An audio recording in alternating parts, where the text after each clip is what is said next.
Breaking చూస్తున్నాం. హర్యానా రాజకీయాల్లో కీలక పరిణామం చోటు చేసుకుంది. సీఎం మనోహర్ లాల్ ఖట్టర్ ఇవాళ తన పదవికి రాజీనామా చేశారు. తన రాజీనామా లేఖను గవర్నర్ కు సమర్పించారు.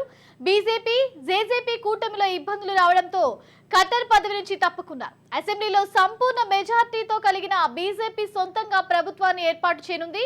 ఖట్టర్ స్థానంలో బీజేపీ రాష్ట్ర అధ్యక్షుడు నయాబ్ సైని లేదా సంజయ్ భాటియాలకు సీఎం పదవి దక్కే అవకాశం ఉందని తెలుస్తోంది. రాబోయే పార్లమెంట్ ఎన్నికల్లో లోక్సభ స్థానం నుంచి ఖట్టర్ బరిలోకి దిగే అవకాశం ఉంది. ఈ ఏడాది హర్యానా అసెంబ్లీకి కూడా ఎన్నికలు జరగనున్నాయి.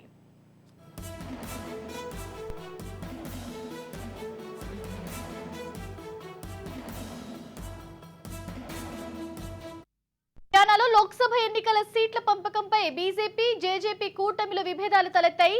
బీజేపీకి చెందిన హిసార్ ఎంపీ బిజేంద్ర సింగ్ కాంగ్రెస్ లో చేరిన తరువాత సంక్షోభం మరింత తీవ్రమైంది. 90 మంది సభ్యులున్న హర్యానా అసెంబ్లీలో ప్రభుత్వం ఏర్పాటుకు 46 సీట్లు అవసరం. 2019 అసెంబ్లీ ఎన్నికల తరువాత బీజేపీకి మెజార్టీ తక్కువ రావడంతో బీజేపీ జేజేపీ కలిపి ప్రభుత్వాన్ని ఏర్పాటు చేశాయి. బీజేపీకి 41 మంది ఎమ్మెల్యేలు ఉండగా 6 స్వతంత్ర ఎమ్మెల్యేల మద్దతు ఉంది. జేజేపీకి 10 మంది ఎమ్మెల్యేలు ఉండగా కాంగ్రెస్ కు 30 మంది ఎమ్మెల్యేలు ఉన్నారు.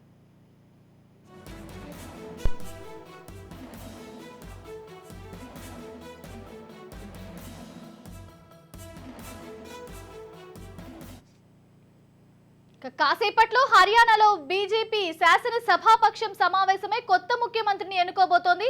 ప్రభుత్వం నుంచి జేజేపీని తప్పించి ఆ స్థానంలో ఇండిపెండెంట్లు చిన్న పార్టీల్ని కలుపుకొని సొంతంగా ప్రభుత్వం ఏర్పాటుకు బీజేపీ సిద్ధమవుతోంది. ఓవరాల్ ఇదే అంశానికి సంబంధించి మా పొలిటికల్ ఎడిటర్ అరవింద్ మరింత సమాచారం అందిస్తారు. Arvind, over to you. 90 మంది సభ్యులు ఉన్నటువంటి సభలో 46 మంది సభ్యుల మద్దతు అవసరం. 40 మంది సభ్యులతో ఉన్నటువంటి బీజేపీ గతంలో ఒక సంకీర్ణ ప్రభుత్వాన్ని లీడ్ చేయడానికి సిద్ధపడింది. ఆ సంకీర్ణ ప్రభుత్వంలో జేజేపీ పార్టీని కలుపుకున్నటువంటి పరిస్థితి ఉంది. అయితే బీజేపీ మధ్య ఉన్నటువంటి పొత్తు వ్యవహారంలో, సీట్ల పంపకం వ్యవహారంలో ఇప్పుడు వచ్చినటువంటి విభేదాలు తారాస్థాయికి చేరటం, ఆ తర్వాత అందుకు హర్యానా సీఎం ఖట్టర్ రాజీనామా చేశారు. అయితే ఈ రాజీనామా చేసినప్పటికీ ఆయనే మళ్ళీ సీఎం అయ్యే అవకాశం ఉంది. అదే లేదా అంటే బీజేపీ మరొక వ్యక్తిని ప్రతిపాదించే అవకాశం ఉంది. ఇప్పటికే 6 జేజేపీ ఎమ్మెల్యేలు ఫిరాయిస్తున్నట్టుగా వార్తలు వస్తున్నాయి. దానికి సంబంధించినటువంటి సమాచారం కూడా ఆల్రెడీ ఇప్పటికే గవర్నర్ రాజ్భవన్ కి ఇచ్చేశారంటున్నారు. అక్కడ ఉన్నటువంటి గవర్నర్ గా ఉన్నటువంటి తెలుగు వారైనటువంటి బండారు దత్తాత్రేయ నిర్ణయం మీద ఆధారపడినటువంటి పరిస్థితి ఉంది.